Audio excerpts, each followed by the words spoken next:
নিরামিষ পনিরের এই রেসিপিটা যদি আপনারা একবার খান, গ্যারেন্টি দিয়ে বলছি বারবার বানিয়ে খাবেন। খুব সহজ পদ্ধতিতে ঘরোয়া কিছু উপকরণ দিয়ে খুব সহজেই বানিয়ে ফেলা যায়, খেতে হয় ভীষণ সুস্বাদু। আর কালকে বিশ্বকর্মা পুজো উপলক্ষে আপনারা কিন্তু ঠাকুরের ভোগেও এইভাবে নিরামিষ পনির বানিয়ে দিতে পারেন। তাই অবশ্যই আমার সঙ্গে ভিডিওটি শেষ পর্যন্ত দেখতে থাকুন, আশা করছি আপনাদের ভালো লাগবে। ভালো লাগলে অবশ্যই একটি লাইক করে ভিডিওটি দেখা শুরু করবেন আর ভিডিও শেষে অবশ্যই কমেন্ট করবেন। তাহলে চলুন শুরু করছি। পনিরগুলোকে বেশ সুন্দরভাবে কেটে নেওয়া হয়েছিল। এইদিকে পোস্ত, কাজু আর চারমগজ এগুলোকে ভালোভাবে বেটে নেওয়া ছিল।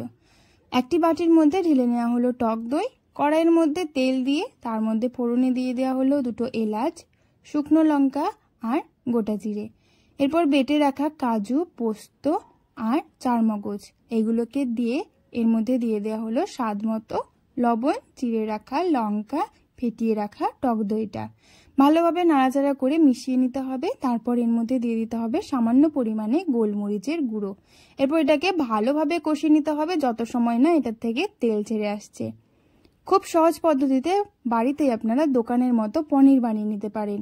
সেই ভিডিও আমার চ্যানেলে দেওয়া আছে, আপনারা চাইলে দেখে নিতে পারেন। আমি ডেসক্রিপশনে ভিডিওটার লিঙ্ক দিয়ে দেবো।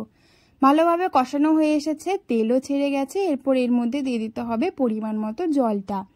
এইভাবে পনির রান্না করলে কিন্তু একটু গা মাখার ব্যাপারটাই ভালো লাগে। আপনারা চাইলে একটু ঝোলঝোলও খেতে পারেন। আমরা একটু ঝোলঝোলই পছন্দ করি, সেই জন্য এই পরিমাণে জলটা দেওয়া হয়েছে।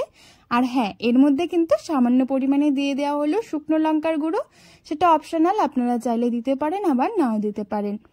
তারপর দিয়ে দেওয়া হয়েছিল সামান্য পরিমাণে চিনি, আর পনিরগুলো আগে থেকে কেটে রাখা ছিল। এরপর পনিরগুলোকে এর মধ্যে দিয়ে ভালোভাবে একটু নাড়াচাড়া করে নিতে হবে আর ঝোলটা একটু ভালো করে ফুটিয়ে নিতে হবে।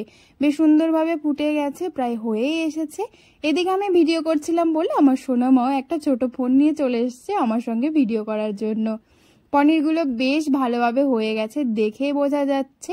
এরপর নামানোর আগে গরম মশলার গুঁড়ো দিয়ে ভালোভাবে নাড়াচাড়া করে নামিয়ে নিলে কিন্তু তৈরি হয়ে যাবে।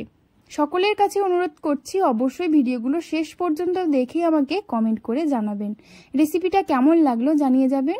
ভালো লাগলে চ্যানেলটিকে সাবস্ক্রাইব করে আমার পাশে থাকার অনুরোধ রইল। সকলেই ভালো থাকবেন।